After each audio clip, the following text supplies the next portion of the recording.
You're listening to the Ottawa Homeboys podcast, your go-to source for Ottawa real estate and everything in between. Now, here are your hosts, Aboozar Sheikhi, Burton, and Ahmad Hassan. This podcast is about the real estate market in Ottawa and housing advice.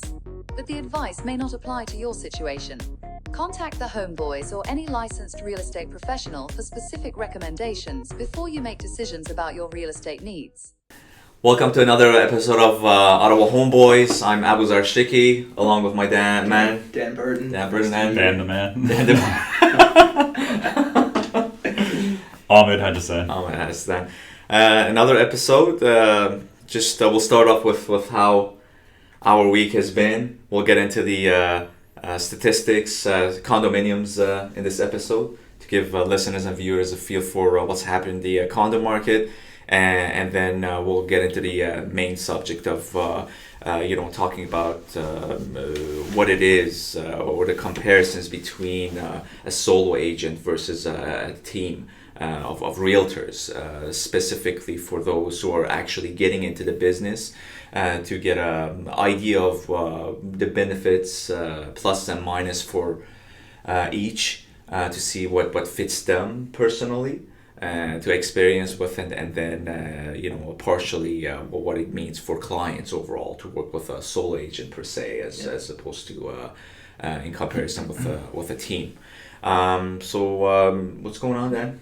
Yeah. Appreciate How's your the week? introduction, lots of exciting stuff on the go on my side, guys. Can't wait to hear about what you guys have been up to and what's looking ahead for you too.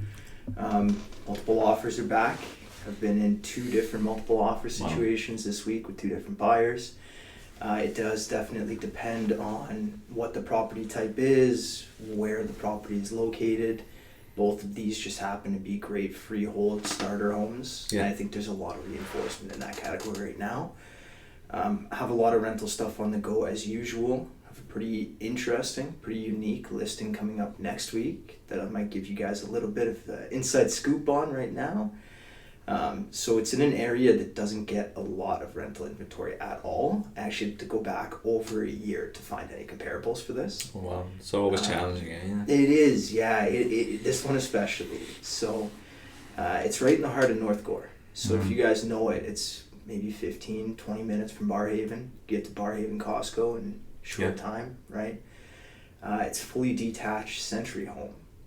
And it's on rural services. So we got the well to consider, we got the septic to consider, but my guy's gone and renovated to the nines, so we have really nice engineered hardwood flooring that's down, nice new tile, lots of updates, and a great backyard with it too. So that will be coming up next week. Can't wait to show that in its best light because it should be a pretty unique listing for sure. Cool. Awesome. Yeah. Very exciting. What about you guys? What have you been up to? I got a beautiful condo that just went up for sale in New Edinburgh. Pretty stoked about that. The owners have lived there now for a couple of years. They did some great things to it, added a heat pump, AC, changed the windows upstairs. Nice. So I invested some good money into it. And it's a pretty cool layout in terms of how you enter from the upstairs. There's like literally two entrances, one from the upstairs and one from another level. That one's big too, yeah, 1,200 square feet. That's big. Yeah. And I'm super excited because we're trying actually a bit of a different listing strategy with offer prices. So in December, the Canada basically allowed open bidding, and the sellers have chosen to allow bids to be disclosed publicly into other agents. So I'm pretty excited to kind of navigate through that and see how that transpires into so essentially what of our olden days too. The good old days. The good old days. they weren't long lived.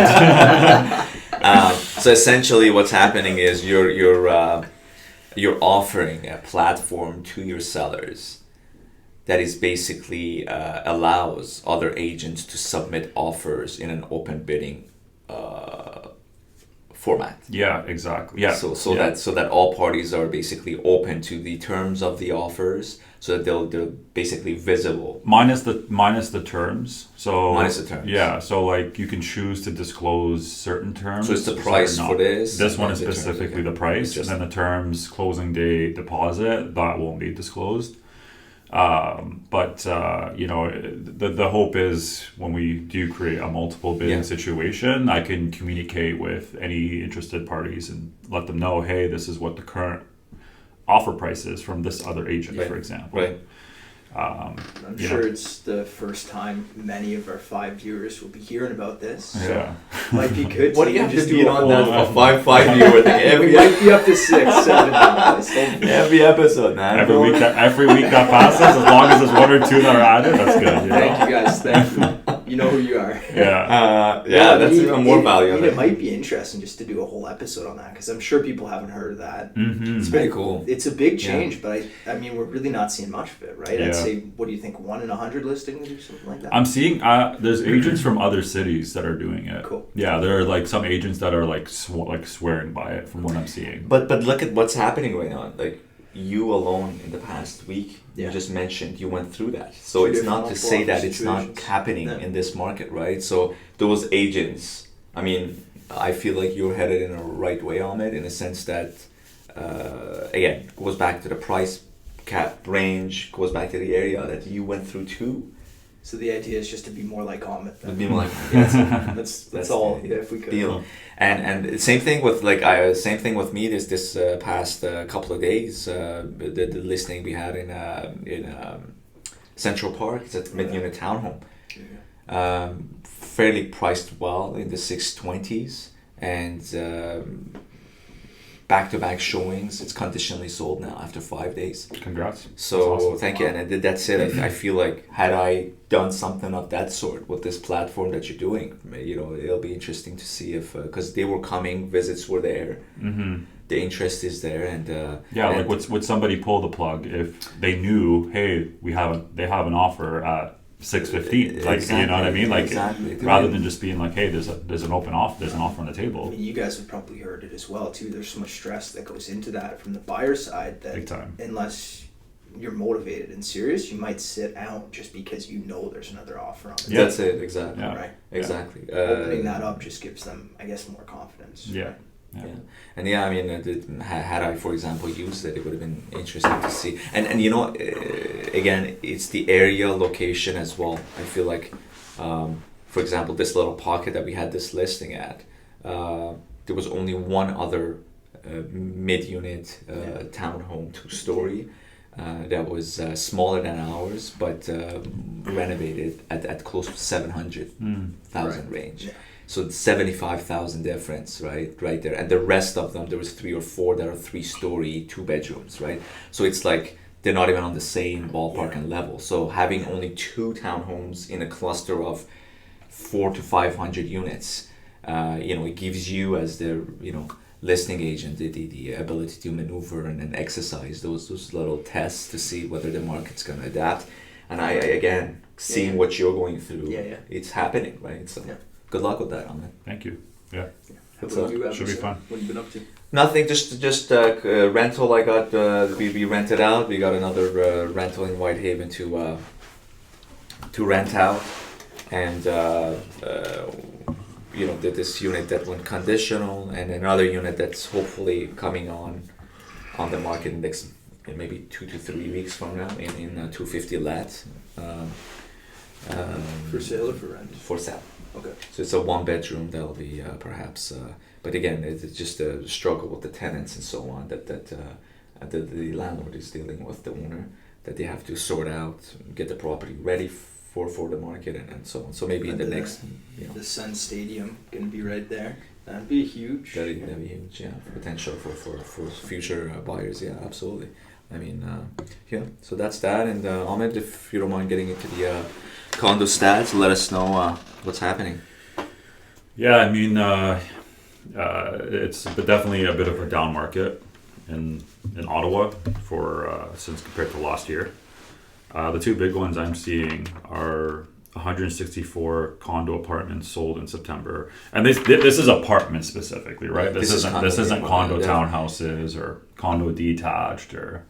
It's again, not to say that they're not, but I feel like they're focusing on. I have to really look into how they categorize. Yeah. So we do have stats on the singles detached. We have stats on the townhomes, which are categorizing. We're basically clustering semi-detached with the townhomes. Interesting. And then we have apartments. So then I have to reach out to our board, Ottawa Real Estate Board, to see how they're categorizing this. Are these only apartment style towers that are condominium stats, or are they taking into factor but for the sake of being specific, we will just put the assumption that we're very specific and we are including the apartment condominiums as well as, so it's condominium townhomes and apartments all in all within the stats you're giving. Awesome. And we'll let the viewers and the listeners know otherwise if that's the case. Yeah. Let's do that.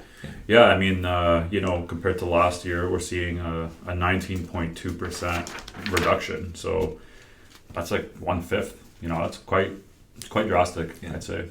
I don't know if you guys are finding, but I've seen a lot of condos that are for sale, and they just sit, and doesn't seem to be like a lot of people budging on them. And it goes to the price as well, and the way the unit is built. A couple of weeks ago, I went in and showed a condominium in Westboro. It's a one bedroom, so it's not a 2-bedroom. It's a 1-bedroom, and I kid you not, like I get in there with my client, and there's a column in the middle of the bedroom. Where does the bed go on the column? And it's are you sleeping upright? Yeah, I mean, you could even rationalize it if it's 2, because then you got the office, right?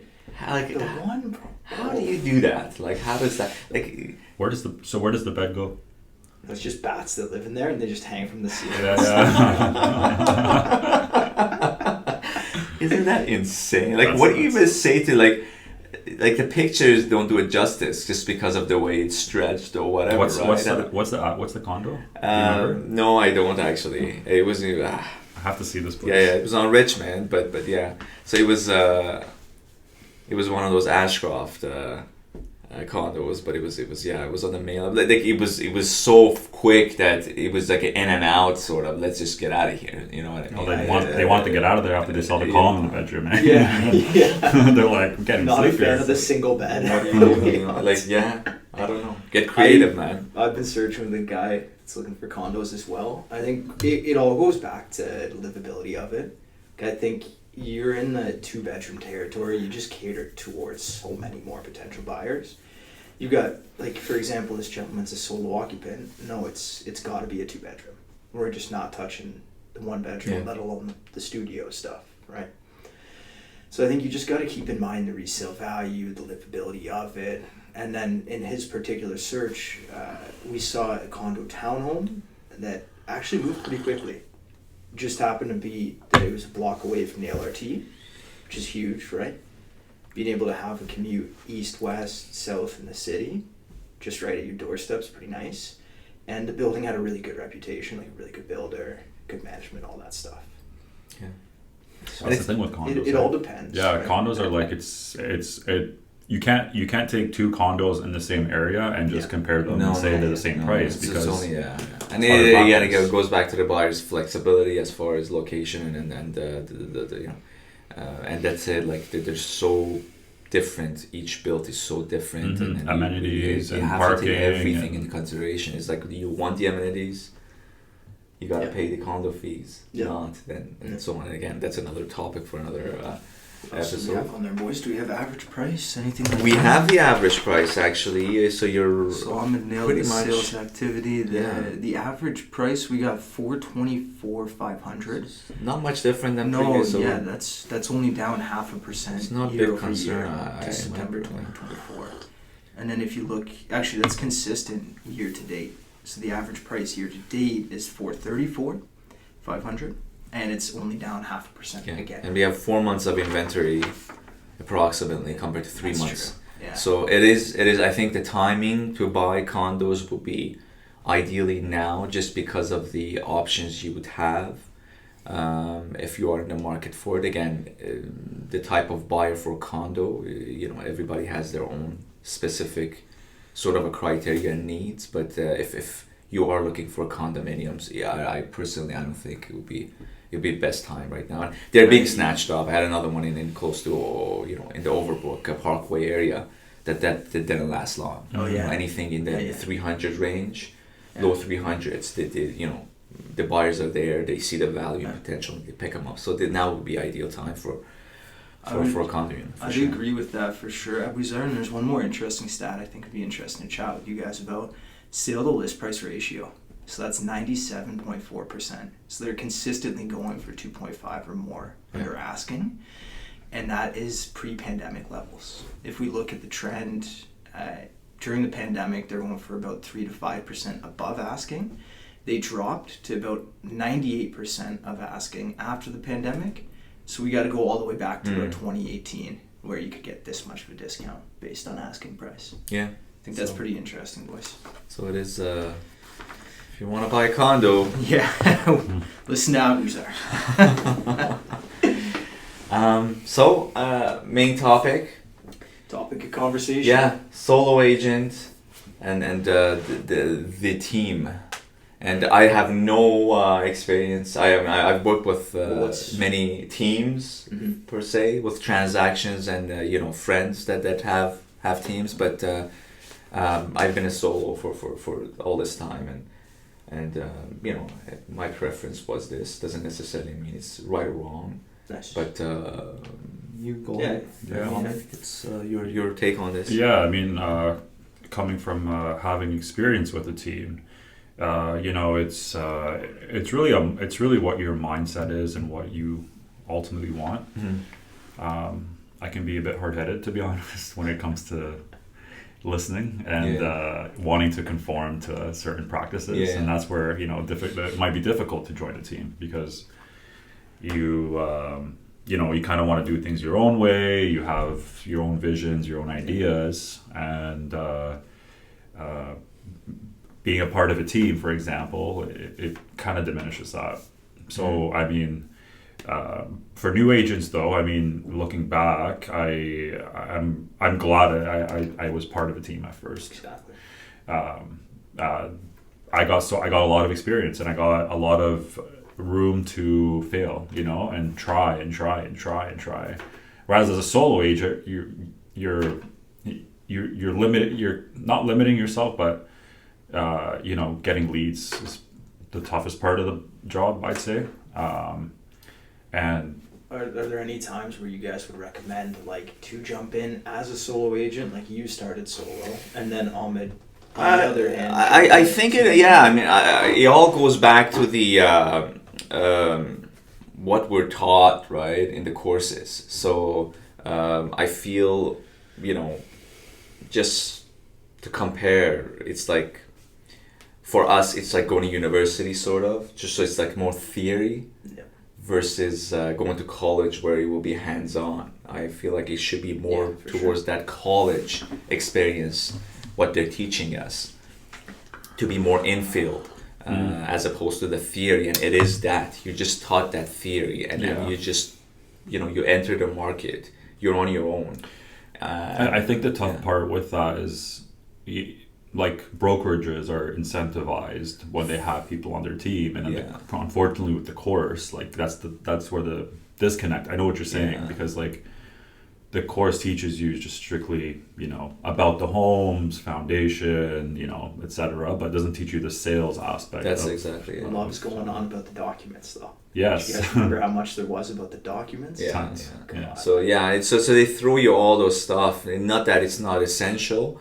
Yet, when you're in the field, the battlefield, they're trying to, you really have to either, self-motivate yourself. And I think it goes back to that mindset and the motivation. You got to see what you have in you, to be able to, create those opportunities for yourself. And right away, I just jumped on with experienced agents. I entered a brokerage where there were a lot of veterans, so that was a perfect opportunity for me to just learn as much as I can, right?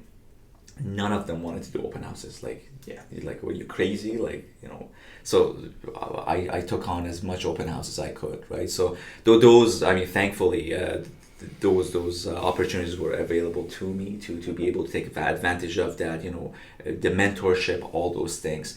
I think it's key. Then you get to run your own business the way you want it. But again, not everyone has that opportunity. And I think it goes back to whether you're jumping in full-time or part-time. That mindset of the part-time agent is completely different than the full-time agent. I can argue as much as whoever wants to, but at the end of the day, when you have that escape at the back of your mind that I have a full-time job somewhere else and this is just a side gig for me, it's just not going to allow you to jump in full-time all in to be able to be recognized even by your own network that you are in it. Yeah. You are in it full, you are in it at all costs, and that's where the respect and all that comes in. So again, I think it goes on a personal level, and teams are, again, as you said, the benefit of an experienced agent, having 20 or 30 or whatever odd years, to be able to help you out, even feed you in terms of leads, structure you in a certain way, but you have to be lenient on the method of their success, right? Mm-hmm. I think I think a great blueprint though for starting out would be jump in that from the start, leverage that lead network, leverage their resources, like their knowledge, their systems, right? Try to be moldable, because you do have to be moldable. Like Ahmad was saying, the hard-headedness typically doesn't work when you're learning from somebody else, right? But I'd say if you could take that same mindset that you'd have as a solo agent and say, like, I'll take all this, but I also got to work for it on my own. Yes. I think you could be a really killer agent, learning a lot when you start and doing that for a couple of years before ultimately, I'd say, going to the solo agent route. I mean, some people are different too. Maybe they'd want to start a team in the future, or maybe they'd want to jump on a brokerage that's 100% commission sometime in the future too. There's a lot of different options. Yeah, exactly. I mean, it just goes back to your. It's all about getting out of your comfort zone. It's not to say that what I'm going to say next, but all in all, it just. You have to adapt your personality with what your expectation and goals are, really. Yeah. And then go from there. And you have to work hard. I mean, I think a lot of people get sold this idea by joining a team. You can just sit back and let the leads come in and just relax. Just because you're giving away 50% of your commission, it doesn't mean that you're going to be just that, man. Fed. Just 50%. It's nothing. You still got to put in more work on the side. You still got to do your own prospecting. Pay your dues, right? It's like anywhere, any sort of entry level position, right? It's just you're just not going to be handed anything, right? You gotta. So if you guys take this same thought and then look at it as a client-facing way, like at what point would you say it's better for a client to work with a solo agent, or what point would you say it's better for a client to work with the team? What do you guys think about that? I mean, like I would say there's definitely pros and cons to both. I'd say for sure. The solo agent could put more time, dedicate more time and energy into it, but on the flip side, if that solo agent has listed 6 or 8 houses and they don't have any agents working for them, how can they run open houses every weekend for your home? That's where it becomes a little muggy, I guess. Like I think the solo agent that's well connected with other agents. I think that's the key. I think that's the key. I think again it goes with your networking and so on. As long as you're on top of things, it's doable and possible for sure. But you shouldn't let it slip. And easily it could happen as a solo agent. Is that you get overwhelmed with the showings, you get overwhelmed with the number of the expectation the sellers have from you, and then that's how you. There's no lose ground. I would say the strongest thing for me as a draw as a solo agent is just the personal touch, right? Absolutely. That client is going to basically be treated like a family member or a friend, or you doing your transaction thoroughly through yourself. I feel like I've gotten to know each client that I've worked with on a very personal level. And that does all translate to other stuff. Like I've had basically 1/3 of my clients throw me a 5-star review, which I think is way higher than if you were just working with a team where maybe you went for the team lead and you thought his or her business was great, really liked their stuff, met them, signed, and then you got somebody else assigned. It is that. Right. There is Exactly no sugarcoating around it. There is no other that. way. It's just their system is that. Their system is that, and then it's just quantity that they go on. Yeah. It's humanly impossible for them to attend to every client. So they're gonna come in, have your initial meeting, and then it's the team, members who essentially take care of everything else. So you might see that person once or twice or 3 times, with the phone conversation and in person overall. Whereas with a solo agent, you're going to be constantly back and forth directly. So that comfort is there with the solo. But I don't know, like it's just preference to some people, and I had that experience as well, which clients, for whatever reason, they thought that the team is some glorified thing that they wanted to try instead of a solo. They wanted to go to the team, and lo and behold, it made no difference. It made no difference because their expectations was the issue. It wasn't the solo agent or the team. That was the problem. It was that their expectation was set to a certain level. That it just didn't meet what the market was demanding at the end of the day. So, Well said, boys. Points. All right. It's great to catch up. Absolutely. Nice And any questions regarding the stats or whether you're a new agent, any pointers we can provide. We're more than happy to. Whether the solo, DM Ahmad. DM Just me. And Screw these guys. Do you have any jokes for us, Ahmed? Oh man. Since we're at it and you're the man. The joke is this office is coffee. It's getting a little stale. All right. Well, good seeing you guys, and until the next episode, and Looking forward to it. good stuff. Thanks, boys. Cheers. Take it All easy. best. All right.